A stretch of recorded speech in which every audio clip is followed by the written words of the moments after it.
आप सब लोगों का बहुत धन्यवाद अभिनंदन करता हूं कि आप सब हमारी इस प्रेस कॉन्फ्रेंस में आए और हमें उम्मीद है कि आप हमारी जो बातें हैं उसे सही तरीके से लिखेंगे।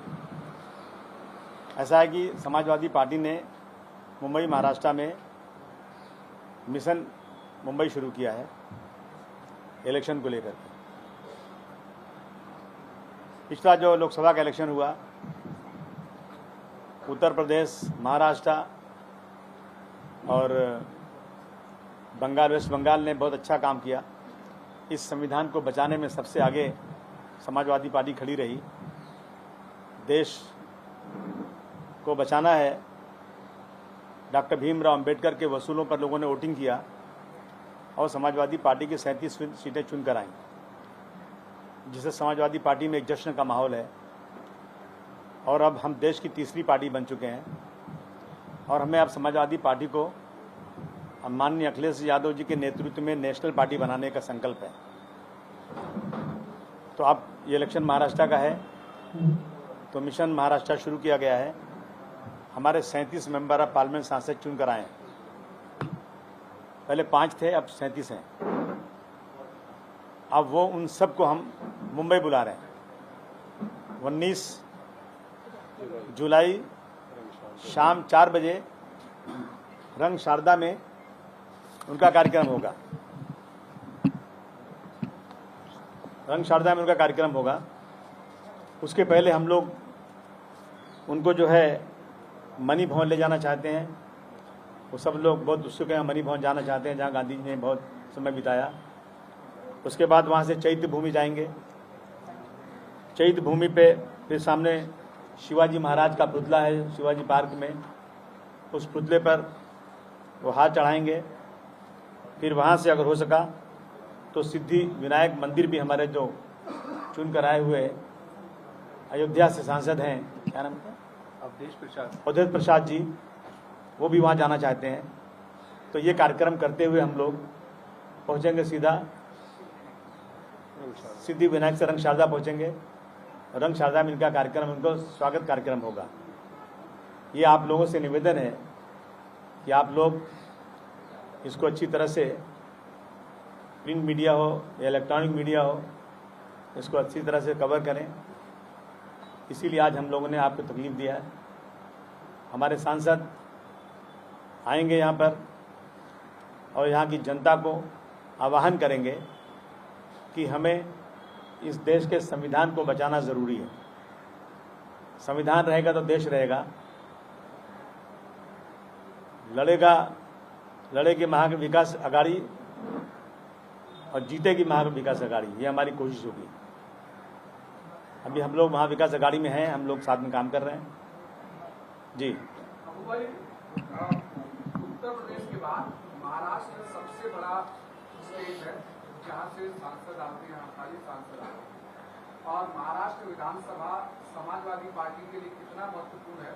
37 सांसदों को यहाँ उतार करके क्या आप लोग मिशन महाराष्ट्र को फतह करने की कोशिश करेंगे, ताकि यहाँ पर भी सिंगल लार्जेस्ट पार्टी बनने की कोशिश करेंगे, या जो भी है उनको एड्रेस करने की कोशिश करेंगे? देखिए, ये महाराष्ट्र जो है ना, समाजवादियों का गढ़ रहा है।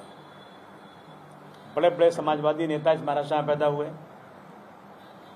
और अब फिर से हम समाजवादी सोच विचार को, डॉक्टर गांधी के विचार को यहाँ कायम करने के लिए हम लोग पूरी कोशिश करेंगे कि हम लोग महाराष्ट्र में ज़्यादा से ज़्यादा सीटें चुन कर आएँ। हमारा मकसद यही है, इसीलिए हम ला रहे हैं इनको कि आकर ये लोग किस तरह से लड़े हैं इलेक्शन, क्या इनके मुद्दे रहे हैं। सबको, सब कार्यकर्ताओं से बात होगी, जनता से बात होगी, आपसे बात होगी और ये मिशन शुरू करके हम लोग महाराष्ट्र से फिरका परस्ती को ख़त्म करना है और महाराष्ट्र में समाजवाद लाने की कोशिश करना है। महाविकास आघाडीमध्ये आधी 3 मोठे पक्ष आहेत, तुम्ही सहकारी पक्ष आहात. आता जागा वाटपावरून भांडणं सुरू झालेली आहे किंवा वाद असल्याचं दिसून येत आहे. तुम्हाला किती जागा अपेक्षित आहे आणि त्या जागा तुम्हाला मिळतील असा विश्वास आहे? देखिए, जगह ज़्यादा कम का कोई सवाल नहीं है, हम बात कर रहे हैं, परंतु हमारी ये कोशिश होगी कि वोटों का बिखराव ना हो। देखिए, हम यहाँ सीट लेने वाले हैं, देने वाले नहीं हैं। उत्तर प्रदेश में हम देने वाले हैं, यहाँ लेने वाले हैं। तो उत्तर प्रदेश की सिचुएशन और थी, यहाँ की और है। हमारे नेता श्री अखिलेश यादव जी ने लिस्ट पूरी दे दिया है। अब वो लिस्ट है, अब मैं उसके बारे में क्या कहूँ आपको, लेकिन मेरी ये कोशिश होगी कि जिस तरह से यूपी में इंडिया अलायंस एकजुट हो करके उसने हराया है, इसी तरह से महाराष्ट्र में तमाम नेताओं को सर जोड़कर बैठना चाहिए और जिद नहीं करना चाहिए। हम जितनी भी सीटें हम लेंगे, हम जीतेंगे तो हम किसके साथ जाएंगे? हम महाविकास अघाड़ी में रहेंगे, हम सांप्रदायिक लोगों के साथ तो जा नहीं सकते हैं। इसलिए मुझे उम्मीद है, अभी तक सीटों के बंटवारे पर हमारी यहाँ कोई बात नहीं हुई है। बात अखिलेश जी ने वहाँ दिया है, उनके अध्यक्ष को दिया है। जब ज़रूरत पड़ेगी बुलाएंगे, अखिलेश जी बोलेंगे तो मैं जाके बात करूँगा। सम्मानजनक सीटें अगर नहीं मिलती हैं, जैसा सम्मानजनक सीटों की आप लगातार बात कर रहे हैं, अगर सम्मानजनक सीटें नहीं मिलती है तो फिर 37 सांसदों को अगर आप उतारेंगे तो 37 विधानसभा कम से कम टारगेट करने की कोशिश रहेगी आप लोगों की। लेकिन अगर सम्मानजनक सीटें नहीं मिलती है तो महाराष्ट्र समाजवादी पार्टी का क्या रहेगा? सितम करोगे सितम करेंगे, करम करोगे करम करेंगे। हम आदमी हैं तुम्हारे जैसे, जो तुम करोगे वो हम करेंगे। जी, आपका रिकॉर्ड ये रहा है महाराष्ट्र का कि आखिरी वक्त में 12 बजे रात में जाके आपका अलायंस टूट जाता है। तो क्या ऊपर इंडिया अलायंस तो है वो सही है, इसलिए आपने यूपी में इतनी अच्छी कामयाबी दी। क्या आपको लगता है कि फिर वही तारीख बुलाई जाएगी या आपको ऊपर मौका देंगे वो इसका बनाएंगे आप? देखिए, नाउमीदी कुफ्र है, उम्मीद तो जिंदा रहना चाहिए। और अभी हमें उम्मीद है, और चूँकि अब जो है, इसके पहले कांग्रेस का, समाजवादी पार्टी का देश में अलायंस बहुत कम हुआ। नेताजी थे, नेताजी कहते थे कि ठीक है हमारा अलायंस कांग्रेस से नहीं होगा, लेकिन आप महाराष्ट्र में यहाँ की जनता के लिए जो अच्छा है हम आपको पूरी छूट देते हैं। लेकिन अभी ऐसा है कि कांग्रेस से, एनसीपी से, जो है इनकी जो है शिवसेना, इन सबसे अलायंस है और अखिलेश जी के लेवल पर बात हो रही है। तो मैं समझता हूँ कि अलायंस होना चाहिए। अब नहीं होगा, बच्चा पैदा नहीं हुआ तो हम नाम अभी क्यों रख दूँ मैं? नहीं होगा तो देखता हूँ क्या करना है।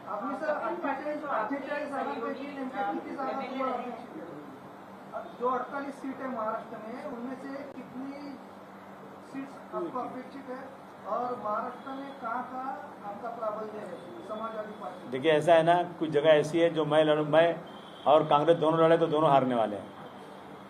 कांग्रेस, मैं, शरद पवार जी और जिससे लड़ेंगे, इसलिए हमने ऐसी सीटें चुना है जहां हम लोग मिल करके सीटें जीत सकते हैं। वो सीटें इन सांप्रदायिक लोगों को नहीं जाए, मैंने चिन्हित किया, लेकिन अभी मैं उसका ऐलान नहीं कर सकता हूँ। एक बार अखिलेश जी मुझे बोलेंगे तो मैं ऐलान करूँगा। महाविकास आघाड़ी के जो सहयोगी दल है उनमें से एक जो कपिल पाटिल रहे हैं, उन्होंने हाल फिलहाल में भी ये कहा है कि महाविकास आघाड़ी जो छोटी पार्टियां हैं, उनके जो सहयोगी दल है, ऐसी छोटी पार्टियों को खत्म करती जा रही है।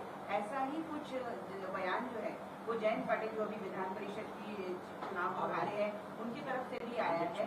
और जो बहुजन प्रकाश अम्बेडकर जी की जो पार्टी है वो तो पहले से ही कह रही है कि वो इस बार महाविकास आघाड़ी के साथ नहीं रहेगी। तो जो छोटे छोटे दल है वो महाविकास आघाड़ी से दूर होते जा रहे हैं। ऐसे में लगता है कि आपके साथ न्याय हो पाएगा? मैं कहाँ छोटी पार्टी, मैं तो देश की तीसरी पार्टी हूँ। मैं तो अपने आप को, मेरा तो टेम्पो हाई है अभी।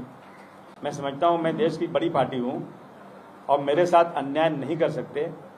अन्याय करेंगे तो सोचना पड़ेगा। 2 लड़कों की जोड़ी का करिश्मा महाराष्ट्र में होगा लगता है? हाँ, होगा, पक्का होगा, पक्का होगा। यहाँ भी 2 लड़के हैं ना, एक ये रईस है, एक मैं हूँ। मैं लड़का तो लड़का ही हूँ ना मैं तो। अभी मेरी उम्र कितनी है यार? वो लड़के वहां से करेंगे, यहाँ 2 लड़के लड़ेंगे। जी जी, महाविकास आघाड़ी जिस तरह से महाराष्ट्र में विधान परिषद चुनाव में गई, सहयोगी दलों का वोट उनको नहीं मिला, ऐसा उनका कहना है। कांग्रेस के तो 6 लोगों का नहीं मिला, जो छोटी पार्टियां थी उन्होंने भी सपोर्ट नहीं किया जाएगा। अरे वो उनको ऐसे, उनका सपना है, वो हमने सपोर्ट किया है। शरद पवार जी ने भी ये बात कही कि कांग्रेस अपनी रणनीति की वजह से उसे जो है विधान परिषद चुनाव में जो है जो मेरी रणनीति उसके हिसाब से आप करते हैं। नहीं, कहीं ना कहीं गलतियां तो हुई हैं, जिन लोगों ने क्रॉस वोटिंग किया, लेकिन अभी भी उनको संभाल के लेना चाहिए, समझाना चाहिए कि ऐसी चीज़ें नहीं होना चाहिए।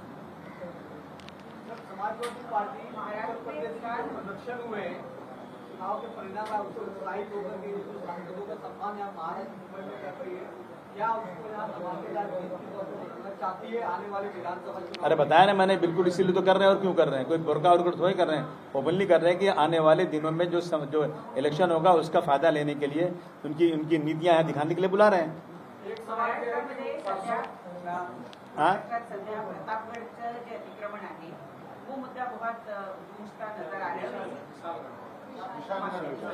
विशालगढ़, और इसी को लेकर इम्तियाज अली में 19 तारीख को पूरे स्टेट में एक मोर्चा निकालने जा रहे हैं जहां पर पूरे मुस्लिम समुदाय जो है उनको इकट्ठा करने की उनकी कोशिश है। इस मुद्दे पर आपका क्या कहना है? नहीं, मेरा कहना है कि देखिए, बहुत जगह पे इलीगल कंस्ट्रक्शन होता है, और यहाँ हमारे मुंबई देश की राजधानी है, इंटरनेशनल सिटी है, फुटपाथ पे लोग झोपड़े बना लेते हैं, और बनाने के बाद जब एक कोई रूल आता है तो 2011 तक लीगलाइज करके उनको घर दे दिया जाता है। देश में लोग गरीब हैं, परेशान हैं, घर नहीं है, लोगों के पास छत नहीं है, ऐसे लाखों करोड़ों लोग हैं। जिस देश में 80 करोड़ लोगों को अगर राशन नहीं दिया जाए तो खाना नहीं मिलेगा, उस देश में अगर किसी ने कुछ इलीगल कंस्ट्रक्शन किया है तो मैं समझता हूँ कि सरकार को इतनी ज़्यादा उनके साथ बेरहमी से तोड़ना नहीं चाहिए। बिल्कुल कानून है तो बिल्कुल उसको डिमोलिश हो सकता है, लेकिन एक रहम का ही पैमाना होता है, और उनको उसमें वहाँ पे उनको कुछ लोगों स्टे भी मिला हुआ है, कुछ को स्टे नहीं मिला हुआ है, लेकिन वहाँ की जनता ने, वहाँ के जो अग्रेसिव जो हैं कट्टरपंथी लोग, मैं उसको हिंदू नहीं कहना चाहता हूँ, वो हिंदू होते तो कट्टरपंथी होने नहीं चाहिए, उनको हिंदू धर्म में ये सिखाया नहीं गया है। वो लोग जो हैं जा करके नीचे खड़े थे, कई हज़ार लोग नीचे खड़े थे प्रोटेस्ट करना, वहाँ पे जो वो राज्य साहब क्या नाम होता है, समझ, वो लोग उनके नेतृत्व में वहाँ हो रहा था कि वहाँ पे प्रोटेस्ट करेंगे कि उनको हटाया जाए। ठीक है, प्रोटेस्ट कर सकते हैं आप कानून के दायरे में रह के, लेकिन उसमें से कुछ लोग ऊपर चढ़ गए और जा करके वहाँ पथराव शुरू कर दिया उन्होंने। पथराव हुआ तो वहाँ से भी कुछ पथराव हुआ, इसमें कई लड़कों को चोट भी लगी है। उसके बाद पुलिस आई, पुलिस ने हटाया वहाँ से, लेकिन कुछ लोग वहाँ से भाग के चले गए। गाजा क्या जगह है वहाँ पे के, वहाँ पर जाने के बाद 3 किलोमीटर दूर है, उस मस्जिद में घुस करके जिस तरह से उन्होंने मस्जिद को तोड़ा है, मैं समझता हूँ हमारा खून खोल रहा है, हम जीते जी इसको बर्दाश्त कर रहे हैं, यही बहुत बड़ी बात है। कुरान शरीफ को जलाया जाता है, फाड़ा जाता है, हथौड़ा लेके दिन दहाड़े में आदमी चढ़ करके पूरी गुंडागर्दी से, दादागिरी से उसका मीनारा तोड़ रहा है, और सब देख रहे हैं। एक बार बाबरी मस्जिद पे हुआ था, अभी इसी तरह से ये हुआ है। मतलब मैं समझता हूँ ये बहुत ही अफसोसजनक बात है। अफसोस है हम लोग इस ऐसी हुकूमत में हैं जो हुकूमत इस पर कुछ नहीं कर रही है। मैं कह दूं आपको कि जब कहीं माइनॉरिटी मुसलमान कहीं पत्थर चलाता है तो उस पर 307 होता है। मेरे पास बहुत सारे एग्जाम्पल हैं, लेकिन अगर वो लोग पत्थर चलाते हैं तो उन पे 307 नहीं होता, उन पे 153 ए होता है, और उसका सैंक्शन मिलना चाहिए गवर्नमेंट से। सैंक्शन नहीं मिलता, वो लोग छूट जाते हैं। ये जानबूझ के हो रहा है देश में, और अभी जो हुआ है दुनिया देख रही है किस तरह से तोड़ा गया है। मैं उसकी खुली निंदा करता हूँ। जो भी हम सब समाज के लोग मिल करके सरकार पर दबाव डालेंगे। हमारा पहले से कहना है कि टेररिज्म का कानून लगाया जाए। यदि कोई रिलीजन के खिलाफ कोई कुछ करता है, मस्जिद पे हो या मंदिर पे हो, प्रॉफिट पे हो, छत्रपति शिवाजी महाराज पे, देवी देवताओं पे हो, रामायण पे हो, किसी ने अपमानित किया तो उसको टेररिज्म के कानून में लगाइए। महाराष्ट्र का 70 से 80% लॉ एंड ऑर्डर सुधर जाएगा और किसी की हिम्मत नहीं पड़ेगी काम करने की। एक सवाल ये है कि अखिलेश यादव आप लोगों के साथ किए, क्या प्रमुख मुद्दे थे खास करके महाराष्ट्र के लिहाज से, क्योंकि अखिलेश यादव की नजर महाराष्ट्र पर है, उनका आना, यहाँ मीटिंग करना और संगठनात्मक तौर पर मजबूती के बाद 37 सांसदों को यहाँ पर भेजना, किस तरीके की मीटिंग और क्या कारण तय हुआ समाजवादी पार्टी का महाराष्ट्र? कुछ चीज़ें ऐसी हम बताना नहीं चाहते हैं, हमारी रणनीति। बाकी चीज़ें आए थे यहाँ पर, वो उन्होंने कहा कि बढ़ो, आगे बढ़ो, और महाराष्ट्र में समाजवादी पार्टी की इतनी ताकत लाओ कि सरकार तुम्हारे बगल न बनने पाए। समाजवादी पार्टी ने स्ट्रेटेजिकली बहुत जबरदस्त चुनाव लड़ा, तो वो स्ट्रेटेजी आप महाराष्ट्र में किस तरह यूज करना चाहेंगे, या जो आप पार्टी को समर्थन करेंगे? देखिए ऐसा है कि आज भी या पिछले 2022 के इलेक्शन में भी समाजवादी पार्टी चुन के आई गई थी। कुछ सीटें जो है इन लोगों ने बेईमानी करके, वहाँ के अधिकारियों को इस्तेमाल करके, वोटिंग स्लो करके, लाइट बंद करके और गिनती में करके उन्होंने प्रॉब्लम खड़ी किया। और हमारा ये दावा है कि अगर 1-to-1 फाइट यूपी में भी होगा या कहीं भी होगा तो समाजवादी पार्टी पक्का चुन कर आने वाली है। लेकिन ये क्या करते हैं, कुछ लोग खड़ा करके वोट कटवाना और अधिकारियों की मदद से किसी न किसी तरह से वोटिंग रुकवाना और गिनती में गड़बड़ करना। मैं वो सब चीज़ों पे हम लोग बिल्कुल अभी मच चुके हैं और हम पीडीए को लेकर चल रहे हैं। हमारे साथ पीडीए पीड़ित लोग हैं, दलित हैं, अल्पसंख्यक हैं, समाज के दबे कुचलों का इशू लेकर के जो यूपी में पीडीए चला था वही पीडीए अब यहाँ भी चलेगा, पूरे देश में चलेगा। सर लेकिन इसके पीछे आपको कारण क्या लगता है कि पब्लिक सेंटीमेंट अब चेंज क्यों हो रहा है और समाजवादी पार्टी की तरफ कागज़ की नाव बहुत दिन नहीं चलती, झूठ बहुत दिन नहीं चलता, सच्चाई छुप नहीं सकती बनावट के असूलों से, कि खुशबू आ नहीं सकती कभी कागज़ के फूलों से। आज जो देश के हालात हैं, देश कर्ज से डूबा जा रहा है। आज 2.5 लाख के करीब 2,62,000 रुपया हर पैदा होने वाले के ऊपर कर्ज है देश में। अब आप राशन बांट दें, आप ब्रिज बना दें, आप ये कर दें, लेकिन कर्ज लेके बनाएंगे तो देश के लोगों की हालत क्या होगी। हमको देश को कर्ज फ्री करना है और हर इंसान को रोजी रोटी से लगाना, ये काम। ये जो सरकार है ना, वो जो है डेवलपमेंट कर रही है ना, ऊपर का कर रही है। पूरा समाज का डेवलपमेंट नहीं हो रहा है, कुछ लोगों का डेवलपमेंट हो रहा है। समाजवादी पार्टी समाज के तमाम लोगों का डेवलपमेंट करना चाहती है। समाजवादी पार्टी इस देश के रिजर्वेशन को बचाना चाहती है जो गांधी जी ने दिया था। अबू भाई, लाडला योजना तो सीएम ने आज अनाउंस किया कि अब 12वीं पास को 6,000, डिप्लोमा को 8,000 और ग्रेजुएशन वाले को 10,000 रुपए राज्य सरकार देगी और 1,500 का तो पहले ही लाडली बहना में उन्होंने अनाउंस किया है, उसका फॉर्म भरा जा रहा है। इस योजना को विधानसभा चुनाव के साथ कैसे देखते हैं और क्या इससे विकास होगा? पहले कोई देता था योजना ना तो हमारे प्रधानमंत्री बोलते थे रेवड़ी बांट रहे हैं, तो जो दूसरे लोग दे रहे थे रेवड़ी बांट रहे हैं। हम तो समझते हैं चलो ठीक है, इलेक्शन के बहाने कम से कम कुछ तो लोगों को मिल रहा है, लेकिन जनता जानती है हमारे यहाँ ना कि मरते वक्त तौबा कबूल नहीं होता है, पहले करना चाहिए काम। अभी आप 3 महीना 2 महीना बाकी है, ये रेवड़ी बांट करके वोट लेना चाहते हैं। मैं समझता हूँ कि अब जो है ना, लोग फंड के ऊपर नहीं, लोग आइडियोलॉजी के ऊपर वोट देंगे।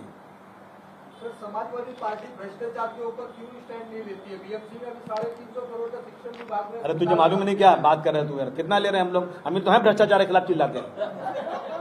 तुमको देता हूँ मैं क्या किया हमने।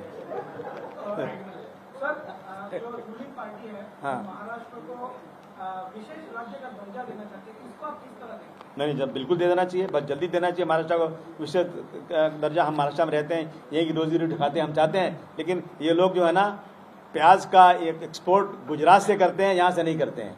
ये लोग सारे डेवलपमेंट गुजरात से जाते हैं, यहाँ नहीं करते हैं। मैं आदरणीय फडणवीस साहब की इज्जत करता हूँ, एकनाथ शिंदे साहब की इज्जत करता हूँ। मैं कहना चाहता हूँ, आमचा महाराष्ट्र, पहले अपने महाराष्ट्र को देखो, बाद में गुजरात को देखो। धन्यवाद, धन्यवाद।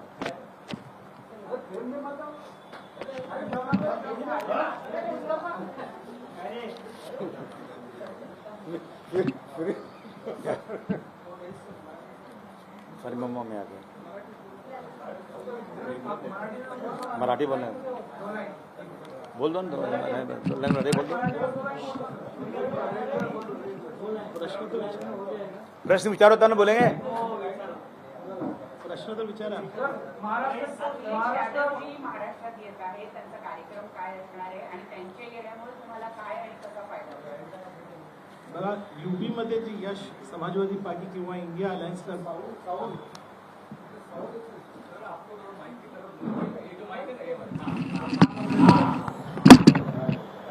उत्तर प्रदेशमध्ये जे समाजवादी पार्टी आणि इंडिया अलायन्सला जे यश मिळालेलं आहे, त्याचा फायदा नक्कीच महाराष्ट्रामध्ये आपल्याला भेटणार आहे असं मत आमचं आहे।